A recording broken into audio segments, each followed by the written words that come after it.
Göre hakikaten çok hoş.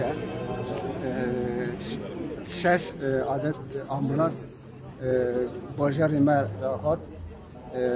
MP ve ambulansla nakhaşeme acil şune da müdahale hem dikin bakın.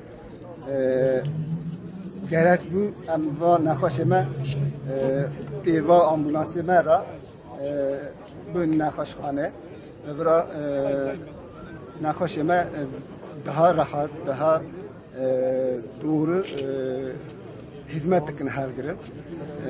Ve ambulansa beraber bajarime toplam 42 ambulans bugün.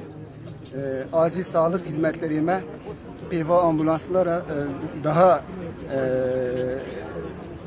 güç kazanmış kirin. İnşallah nakhaşeme ve ambulansla şifa bildim. Emeği ki geçmiş bu yese hem bana da teşekkür ederim. Allah razı olsun. Peki müdürüm, Ladiyaman'e levvaki acil boyut trafik kazası bu ambulans demek ortalama çan ne kadardı? Çan ne kadardı? İl ve ilçe merkezi de ilk 10 dakikada %98 oranında müdahale dike. Kırsal bölüme de ilk nif saate de %95 oranında DG'ye ve nakhaşeme şune de müdahale halde girin ve bir ambulanse